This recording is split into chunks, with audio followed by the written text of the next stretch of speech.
We're here today at the offices of Laas Sholtz in Durbanville, and we're meeting with Mr. Donnie Laas. They've been appointed the conveyancing attorneys for the links in Harsendal. Donnie, thank you for making yourself available to speak to us around the offer to purchase of the links, and congratulations on being awarded the conveyancing contract for this project. Thank you, Peter.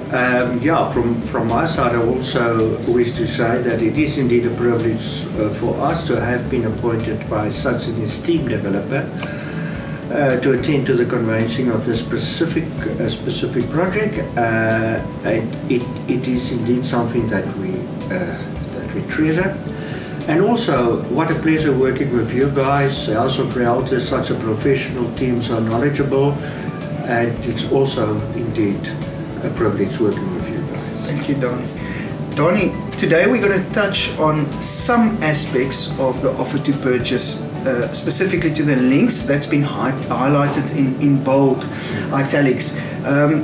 To start off with the offer to purchase, the concept, Donnie, it really is the embodiment of the relationship between the developer, the estate agent, and the buyer. So it's an important document. It is very important. It is indeed as I said, the foundation of the guideline between the seller and the purchaser. Also, if the estate agent is a party to the contract, the estate agency.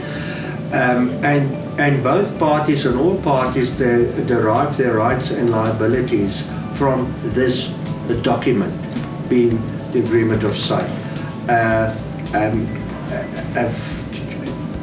Just to mention, an agreement of sale for the purchase of immovable property must be in writing. That's been prescribed by the Alienation of Land Act. Any other item that you buy, for instance, a TV set, motor vehicle, don't have to be in writing. This, if you purchase immovable property, it have to be in writing. Why? Because the purchase of immovable property is a very specific step, and if there's a conflict or dispute, you would go back to the terms and conditions of the contract, of the agreement of sale. Donnie, to move over to clause 4, the notion possession versus occupation. What is the difference if I take occupation upon completion, but the property hasn't transferred to my name? With respect to this contract, when do I take possession, and why is there a difference? Okay, you take occupation when you physically move into the unit. Possession, in terms of this contract, deed of sale, is on date of registration of that unit into the name. Then you take possession in the sense that the risk then is for your account. As it is specifically stated here, possession will be on registration, and from date of registration, the purchaser will assume all risk regarding the property, meaning should anything negative happen in regard to the property, it is the purchaser's responsibility to rectify same. Prior to that date, the risk lies with the developer, and I think we're more referring here to risk being insurance risk, yes. Structural damages or damages to the building. Yeah. Although you've taken occupation and you haven't got possession, in other words, the risk lies with the developer. It does not mean that you can make any alterations, etc., to your unit without the developer's consent. So it's a technical differentiation. The one is you actually take occupation, but the risk still lies with the developer to have the building properly insured. From date of registration, that risk, that responsibility rests with you. So then, from the date of registration, the exterior becomes the responsibility of the body corporate, the exterior, the building, and the common property. becomes the responsibility of the body corporate, and your interior becomes your responsibility from the date that you take possession, which is in this event also from registration. Correct. So, sectional title is actually very interesting because in a way you share costs. You share the body corporate, insure the building from the outside and the common property, but that cost is shared with all the owners, which you do not get with a separate title where you are carrying the cost on your own. Donnie, I'd like to jump to clause 9.3 now, where a person signs this contract on behalf of a company not yet formed, and the company should not be incorporated within 45 days after acceptance by the seller, or the company, after being incorporated, does not adopt and ratify this agreement within 7 days after its incorporation. The person who signed this agreement shall remain liable to the seller as a surety and co-principal debtor for the obligations of the purchaser in terms of this agreement, waiving the legal exceptions mentioned above and explained below. I've had a personal experience with that, where we've lost a transaction that was quite a high value transaction. Please give me your insight into that clause and why that is important for a seller. I think if you look at the whole clause 9, one can say also 9.2, what it basically states is that you sign on behalf of a company to purchase land or a section. You stand in for the rights and the liability of the company, the person that has signed the contract. The reason being, very often people buy a company, off the shelf. It's an empty shelf, and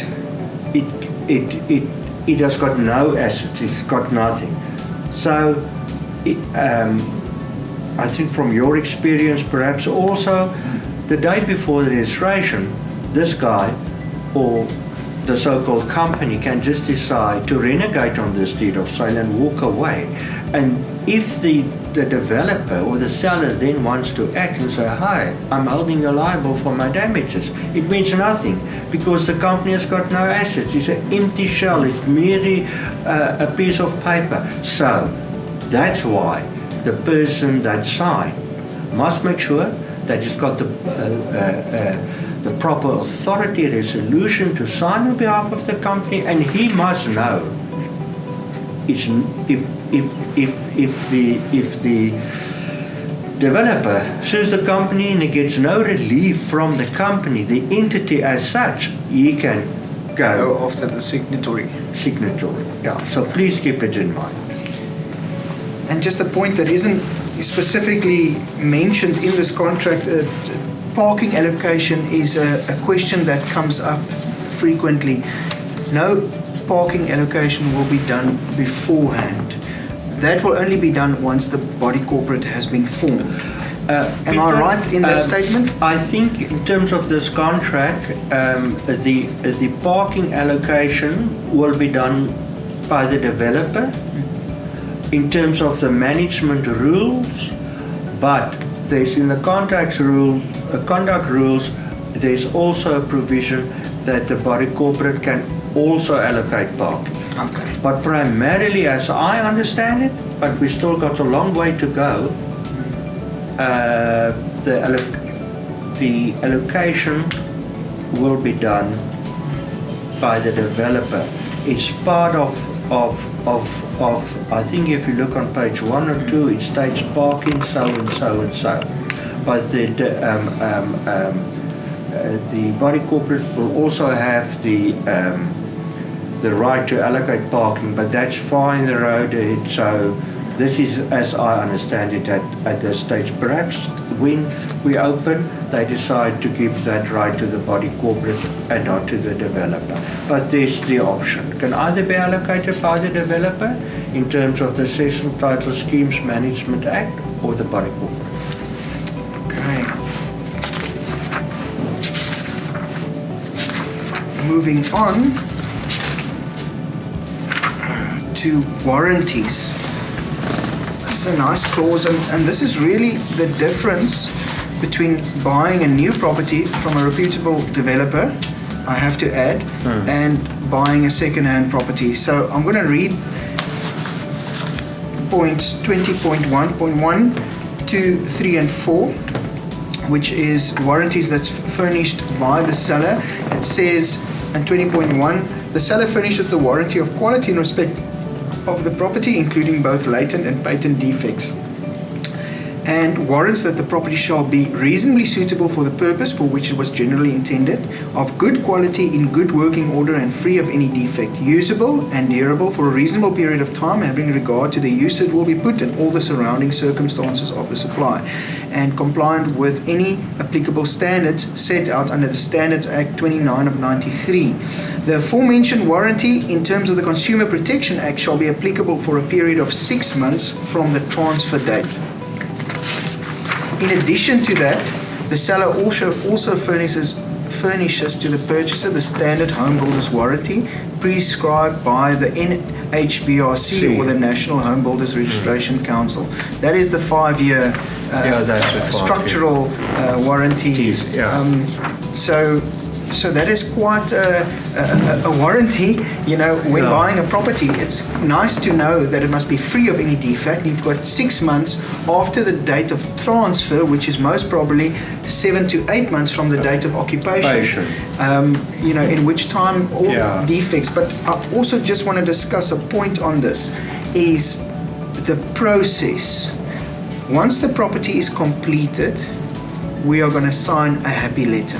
The happy letter states that the property is substantially completed. Then we enter the snags process after that. Obviously, if you come to the inspection that day and there's no windows and there's no roof and there's structural cracks that goes, you're not going to sign no happy letter with no one. But if it snags is classified as all other defects, then we enter the snag process, which will be resolved. Is that correct? That's correct, and both parties must agree, as I understand it, on the snags. And then the developer has got, is it 30 days in which to He's got 3 months to rectify it. So they'll prioritize the urgent ones, but they have 3 months. Yes.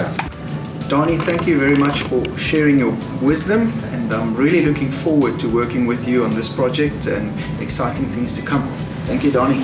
Thank you, Peter. And as I've said, it's such a privilege working with you guys, and it's actually a huge pleasure. Thank you.